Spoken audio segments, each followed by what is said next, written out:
Hello, Wayne.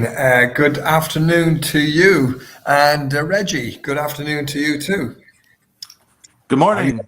how you all doing? Doing great. Doing very well. Good afternoon here from sunny Warm Point. Paul, good afternoon to Reggie, or good morning to Reggie in Texas. Yes, not snowing this week. Not snowing. Yeah, good man. Well, I'm in Abu Dhabi this week. I've moved from London to Abu Dhabi. So it's me, PR Smith, call me Paul. We got Reggie Johnson from Fort Worth, Texas, and we got Wayne Denner from the beautiful, beautiful part of Ireland, which we must urge everybody to go and visit sometime. Warren Point, a really beautiful spot. Right, we've got an amazing agenda today, which we'll give you in just a second. But as always, we play a little tune from an undiscovered artist. So this is Parts and Spares. And Wayne's going to play it for me. Parts and Spares, Scream When You Cry.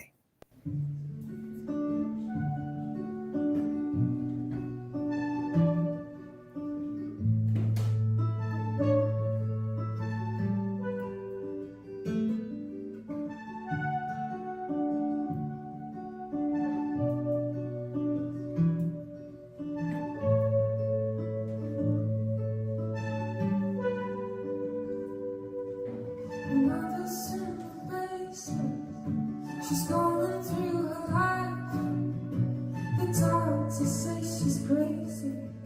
She's wasted all her time. But the walls are getting closer. The space up in the light. She can hear the traffic hang around. Where the lovers came round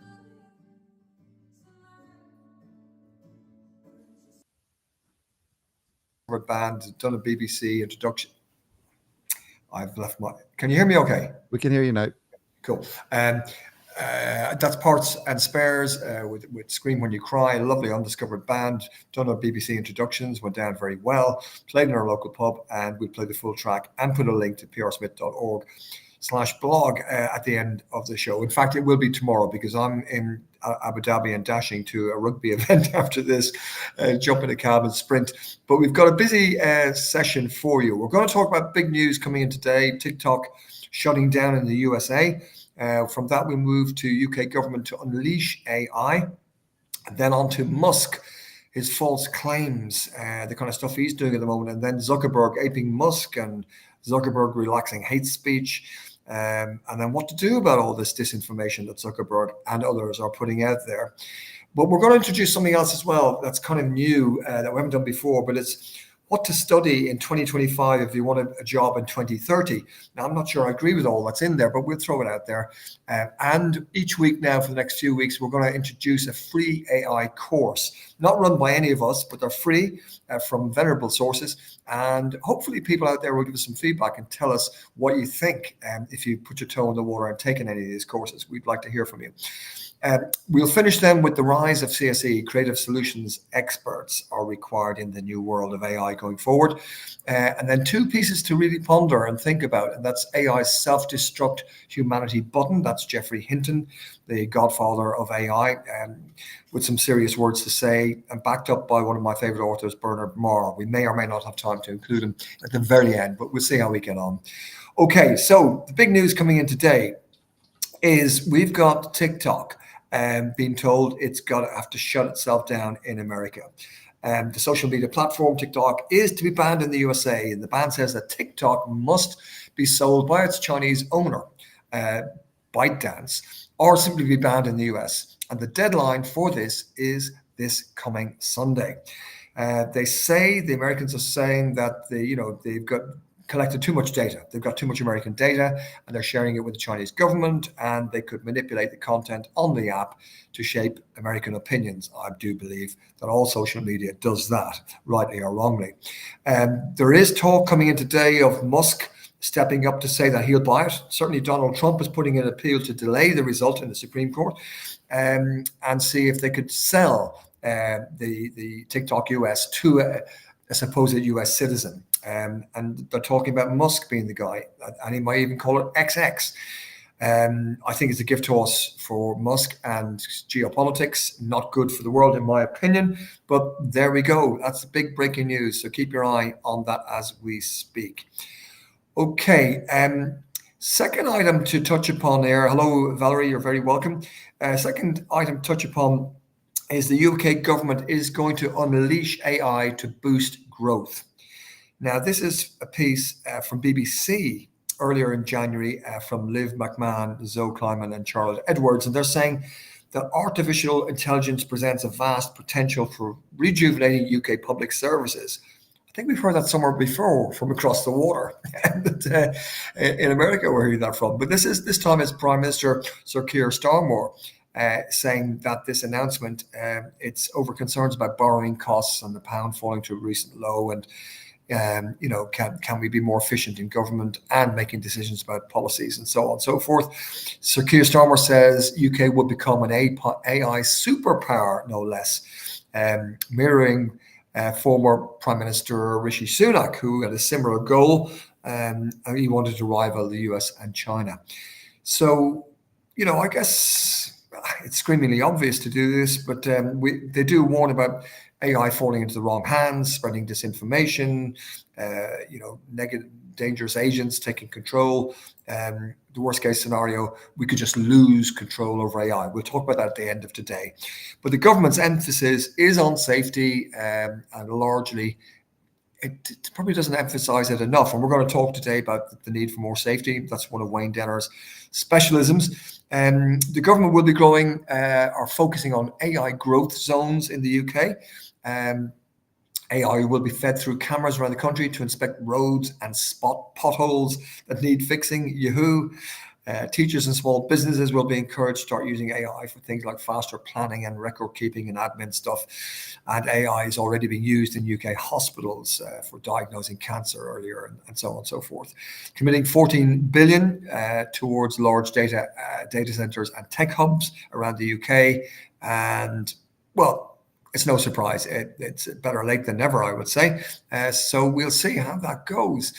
Okay, so that's our first little couple of items that we want to touch upon. But now I want to bring you to Musk, Elon Musk again, with his false claims. Now, we need to keep an eye on this because a lot of people believe what they hear from Musk and others. The big oligarchs, as we call them, the big brother tech companies that were behaving like oligarchs.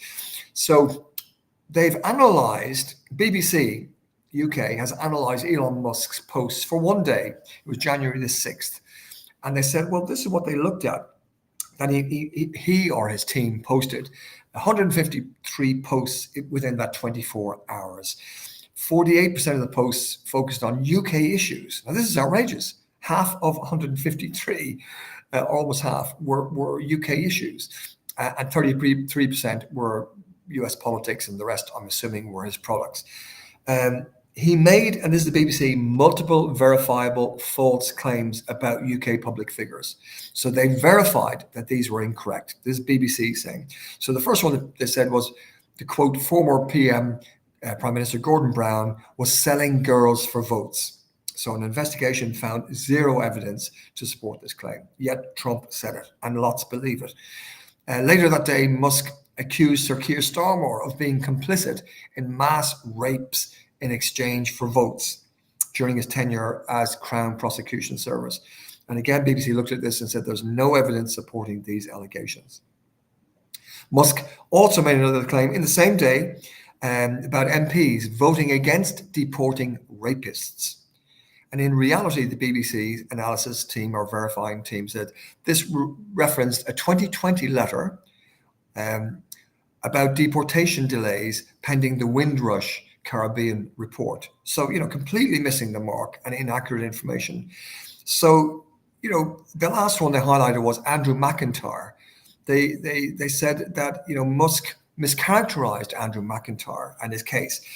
So McIntyre, who actually participated in the UK riots in 2024 last year, they were scary, these riots. They were near the street I live on, all over London. It was horrible. And the rest of the UK. So they were sentenced on January to 7 years in prison, 6 and 7 years by and large. Musk claimed it was for social media posts, which is completely wrong. This guy, Andrew McIntyre, was organising riots and calling for attacks on religious and ethnic minority venues. a nasty piece of work. Now, Trump has 250 million people reading these posts, listening to this, believing he is telling the truth. That's appalling. So just one. Musk, you mean, right? Musk has Yes. 250 million people. Yeah. Yes. Sorry. Who did I say there, Reggie? Trump. I beg your pardon. Thank you very much. Musk, 250 million. So, he can sway opinions rather rapidly. And it's frightening. So moving on to somebody else who's kind of swaying opinions and aping Musk is Mr. Zuckerberg. Reggie, anything on Mr. Zuckerberg? Yeah, so what's going on with Mark Zuckerberg? It's been quite the week for him. And I'll tell you, this is a tricky one to try to fit into 2 minutes. I'm going to do my best. We'll see if I do it.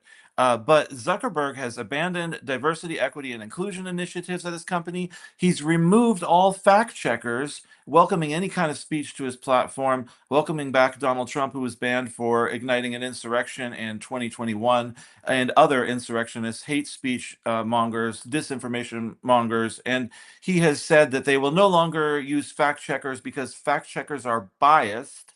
Instead, they'll have a community flagging style mechanism, which is what X uses, and we all know how well that's working on X. It's not. Everybody sees X as a cesspool of hate and disinformation. Now, Zuckerberg has taken a sudden turn. Martin Peers wrote about this on the tech information site, The Information. Zuck has gotten a little bit hardcore with his employees too, promising to fire the low performers.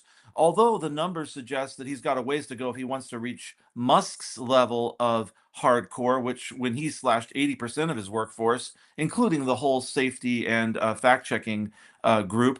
But Martin Peers says something interesting. Let's not understate the significance of Zuckerberg's actions today. Moving faster to get rid of poor performers is smart management, regardless of the company doing it, and it keeps remaining employees on their toes, likely giving them less reason to complain about other moves from Zuckerberg, like relaxing content moderation, pulling back DEI, and buddying up to Donald Trump.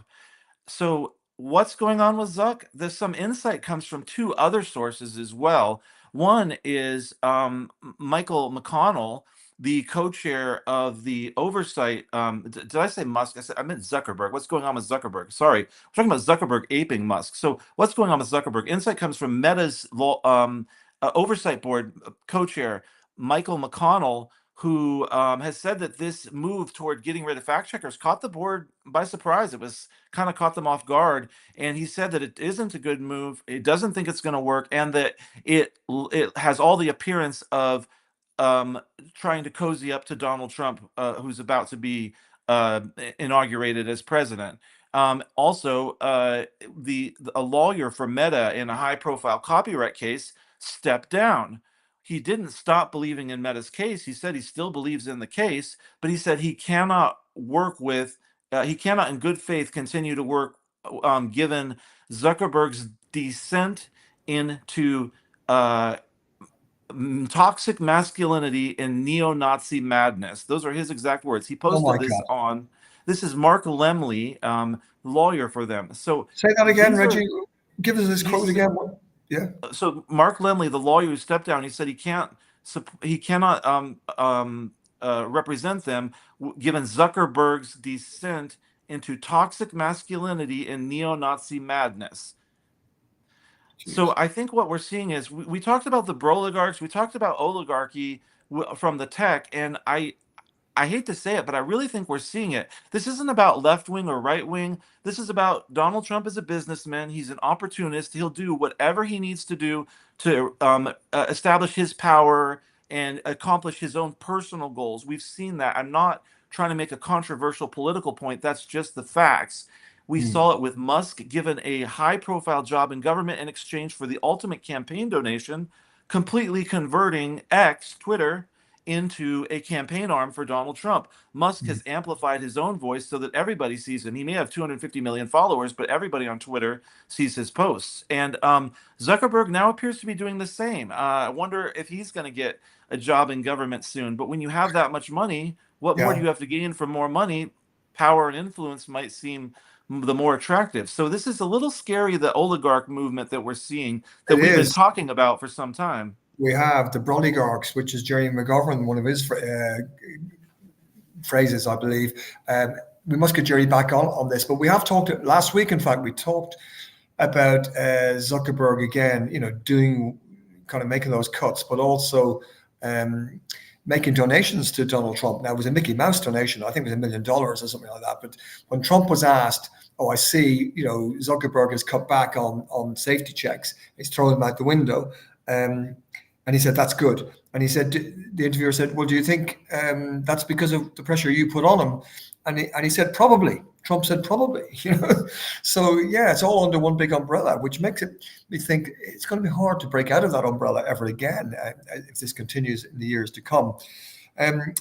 Wayne, you're kind of a sufferer of hearing us rant for the last few weeks about this kind of stuff, and I know your own personal interest is, child safety primarily and youth safety and so on. And we're going to let you kind of bring next week in some video that really is shocking that you showed me, but we're going to save it for next week. But coming back to where we are here, do you see kind of children being affected by sort of this uncontrolled, non-fact checking Zuckerberg and Musk approach to distribution of information?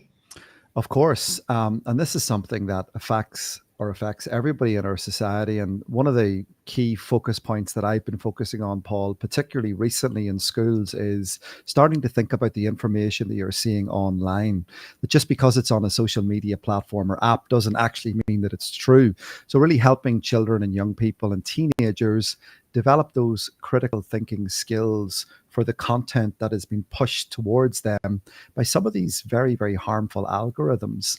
And also starting to think about that and fact check it to make sure that the information that they're consuming is actually true, real, and actually factual. So that's important. And that education remains central in all of this. And we can never forget we have children and young people now that are growing up in these very, very concerning times, particularly in relation to some of the things we're seeing on these platforms. Yeah, well, what you sent me today, that video is absolutely shocking. So I'm warning people next week we'll be talking about and showing or making available to you a shocking video that Wayne has come up with. But we need to ensure young people are aware of this and the need for fact checking, even if the companies that sell us the social media will not do it. The kids need to be aware that they need to do it. So let's just kind of explore that a little. Yep. Can I throw in one more thing? I wanted to point out, you mentioned critical thinking, and I think that is key. Learning about to understand the information ecosystem, you have to have critical thinking. Children need to be boosted in critical thinking, but I read a study out of Switzerland that points out the more that young people in particular use AI tools, it leads to cognitive offloading, is what they called it, is the mediator, which leads to decreased critical thinking abilities, which is a little concerning when you think about the compounding effects over years. Now, because there's a mediator, cognitive offloading, it doesn't necessarily mean that AI is just bad for you. But the more use of AI tools because of cognitive offloading. So there's a way to do this right, I'm sure, but it's just an interesting thing that we could be giving them the opposite of what they need at a time when they need more critical thinking. Yeah. I remember Uber talking about that Uber banished cognitive weight. So, instead of having to dial up a number and look for somebody and wave a flag and do all these mental and physical things, one push bang. That is a good thing, I believe, but not to lose your critical thinking, which is one of the things we'll talk about in just a second. But before we do, the Zuckerberg, disinformation and Musk disinformation that we've just talked about, including hate speech, which is the really worrying part of disinformation for me. Hate speech, calls for violence, and this sort of stuff does damage worldwide. We saw the riots in America, for God's sake. We've seen the riots that we had in London and elsewhere. So, Meta, Facebook, leading with cutting-edge journalistic fact-checking once upon a time, have now said no, none of that. So we're in an environment where, who knows what's out there and how can we trust it? People are telling us to violate civil rights and encouraging vigilantes and promoting state-sponsored violence. And how are young people to know, or any of us to know, what's true and what isn't? Zuckerberg has moved his company aggressively in this direction since 2018, since he testified in Congress back in 2018. He seems to have gone backwards. So what can we do about this misinformation that's being thrown out there sloppily and dangerously? So here's 4 things we could do, and Wayne probably build on this next week. But number 1 is continue antitrust and anti-monopoly investigations. Take an interest in these things, discuss them, throw them around, and antitrust and anti-monopoly. We should not allow a couple of oligarchs to rule the world we live in. Number 1. Number 2, improve privacy protection. Now they kind of want to throw it out, I think, in the States, but certainly, thank goodness, GDPR is dominant here in Europe. So number 2, improve and maintain privacy protection. Do not throw that right away. It's very important. Number 3 is make transparent algorithms. Share what's in those algorithms. Let's see what's in there. Now, that's an old one we've been banging on about. And equally, that's 3A. 3B is reduce addictive algorithms. Let's get them out of the system. Let's stop it. And let's not allow it anymore. So this has to be in our vocabulary and in our dinner party discussions, and get these discussions out there. We've got to stop the wide promotion of hate speech, radicalization, misogyny, all of this that's there. And with the addictive algorithms, what chance has a young person got of avoiding a skewed perspective in the world we live in? And also create consequences would be number 4. Create consequences for cyberbullying. Now, the video that Wayne has shared with me today that we'll show next week and talk about next week is disturbing, and it does address cyberbullying of a most disgusting format that your kids, if you haven't got kids or grandkids or your nephews and nieces or young brothers and sisters or whatever, will be facing this kind of stuff. So we need to participate in these sort of discussions. And we mustn't allow Zuckerberg to do a standard playbook, throwing his hands in the air and saying, oh, but what can we do? People are nasty. That's them. Freedom of speech. You'll throw that one at us again and again without any protection for young people. It's absolutely appalling what we're seeing right now. It's nothing short of appalling. So they'll try and delay and deny and say we're looking into it for years to come. And that's not good enough. It may get to the point that we should be moving towards boycotting these if they don't do something, or petitioning them. So they'll pretend it's not possible. It's free speech must prevail. And they'll say people are ugly. It's people's problem. I think as so well, yeah. Paul, if we could just throw something in there, we'll pick up on this next week in our conversation. And one of the key things I'm focusing on at the moment is getting children and young people to understand that these platforms are not free. Many people are under the assumption that Facebook, all of the other platforms, they're free. They are free to use, but we're paying through our personal information. So it's really important to understand that when we sign up to these platforms, we give them an incredible amount of information, which they have an incredible amount of power to use. So it's really important that we understand that if the platform is free, we are the product. Yeah, absolutely right. So you pay with your data, and that is valuable. So you're trying to instill in people that their personal data has value. And it'd be an interesting exercise to try to quantify the value of a young person's information. Like if you sign up for a test of something, I saw Virgin Airline were given laptops. So a laptop probably costs them, might retail at £800, cost them £500. That piece of data or that customer acquisition was worth £500, that initial transaction, if you like to sign up. So there is a value. And I guess if we could get that across to kids, that'd be good. So they know they should never give this away free. Okay, let's keep moving. I'm going to move what to study in 2025 if you want a job in 2030. We'll look at that next week because we've got about 6 minutes. And I want to just mention something that we're going to do for each week from now on, and that is free courses.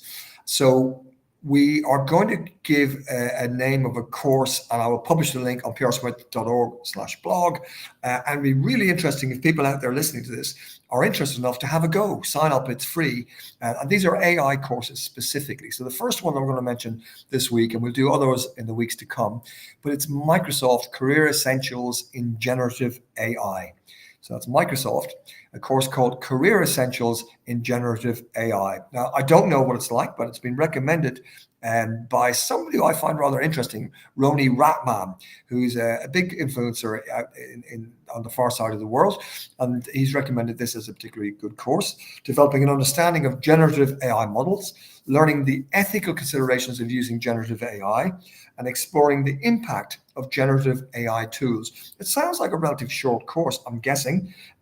We'll post the link on prsmith.org/blog. We encourage everybody. Are we able to, let me see if I can do this right now. Perhaps I could do this right now. Can I? Wayne, you can guide me. I'm going to copy this and see if I can stick this into the chat. Am I in the chat? The third one? Am I in the right place? Tell me what to do here, Wayne, if I need to do this. Where am I? I think I'm in the chat there. Third button won't open for me. Why is that? Let me try the last one. That one open. Start typing. Can you see this? I don't know if people can see this now. I've just put the first one in there. Is that gone? Routing for you. Suggestions will appear. What do I? No, I can't see. You can't see it either. So let me try. Did you pop No. that in the notes? Oh, Wayne demo. Oh, see notes. I can put it into notes. Yeah, let me put it in. Then maybe you could then stick it up for me, Wayne, would you? Sure. So there we go. There. Yeah. Got it. Okay, Yep. you can share that with the group. Yeah, so those are what I got cracking on. I could do that sooner rather than later. But I will post that on prsmith.org/blog anyway. Right, so that's our first AI course. That might be fun. We'd love to hear from people out there next week. If you had to go, or the weeks to come, but particularly next week, it'd be great to get some feedback. Is this an interesting little course? And each week now, for the next few weeks, we'll recommend other free courses for you. Okay, we want to move on to the rise of CSE, Creative Solutions Experts. In fact, I'm going to tie that with what to study in 2025 if you want a job. And we'll talk about another free AI course next week. So we put those three together. But the Creative Solutions Expert, just to kind of give you a little taster for it, it's about understanding technology and AI and leveraging your thinking, not as a competitor, but as a collaborator of AI, and the skills that you might need in there to be a critical thinker will be at the heart of that. So we'll come back to that next week. But now I want to finish with two pieces that are really important. The first one is AI's self-destruct button. And this is Professor Geoffrey Hinton, the ex-Google AI guru. He's won a Nobel Prize as well for his work on AI. He's often referred to as the grandfather of AI. And he has said that AI is more likely to make humans extinct. And we need dramatic changes, he says, because societal collapse may be inevitable. Now, this was reported in The Guardian in December, just before Christmas. And we've been talking about getting to it on our chat, but we've got so much to cover each week. But the London-born British-Canadian computer scientist, who is known as the godfather of AI, and a Nobel Prize winner in physics for his work in AI in 2024. He left Google because he was worried about the risks posed by unconstrained AI developments.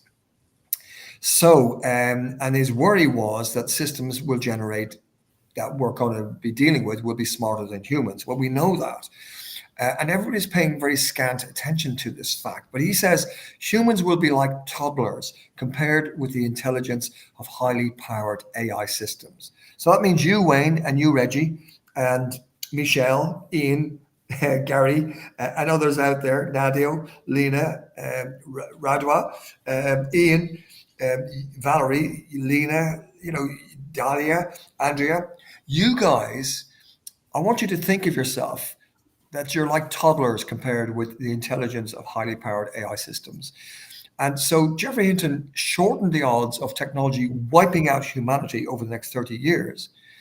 He said the risk has moved, in his original calculations was 10%. He said it's now 20%. So 20% chance that AI will lead to human extinction within 3 decades. It could be that this technology will trigger a catastrophic outcome for humanity. Now, he says, that's kind of a 1 in 5 chance. Would you get on an airplane if you got a 1 in 5 chance of it crashing? You wouldn't step on the plane. So, yet we're all using AI with a 1 in 5 chance it could end humanity. So Hinton goes on to say, how many examples do you know of a more intelligent thing being controlled by a less intelligent thing? We're the less intelligent thing. Do you know of any examples? And Hinton says, well, there is a mother and baby scenario. And evolution has put a lot of hard work into allowing the baby to control the mother. But that's about the only example I know of, says Hinton. So he said humans will be like toddlers compared with the intelligence of highly powerful AI systems. And that's all of us, Andrea, Dalia, Lena, that's all of us. We're going to be like toddlers compared to the power of these things that are coming.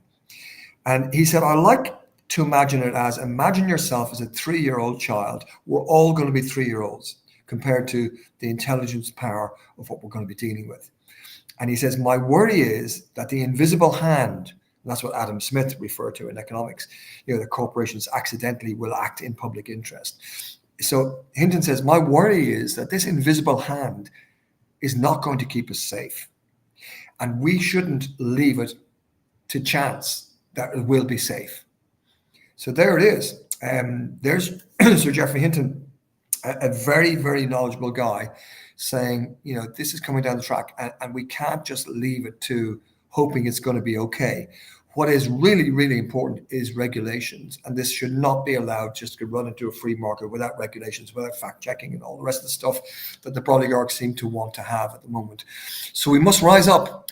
We must discuss this. We must get that onto the agenda. We must sign petitions. We must mobilize ourselves, and not sit there and watch this AI train coming rushing past us and leaving what we just don't know in our paths, and more importantly for our children and grandchildren's futures. So this is serious stuff now. It's not just about the world of marketing. It's serious stuff. It's about business. It's about life. It's about society. And it's about geopolitics that we often talk about. Look, we've run out of time. It's just after 30 minutes. We've gone into 31 minutes, and we are quite brutal about this. We do stick to time. So I'm going to post this stuff. I won't do it it'll be later on tonight, about 4 or 5 hours from now. I will post it on prsmith.org/blog. We'll put the links to everything we talked about.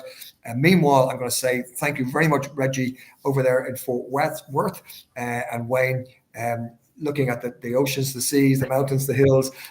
We're envious of you. Look, we'll see you all next week. We'll post the notes on prsmith.org/blog. Now, if you wouldn't mind, Wayne, if we can play out that beautiful track, which is from a beautiful band that we're blessed to live on the same street, as I'm very lucky to have. They are known as Parts and Spares. Scream When You Cry. Have a great weekend, folks. Keep up the discussions, and we'll see you next week. All the best for now.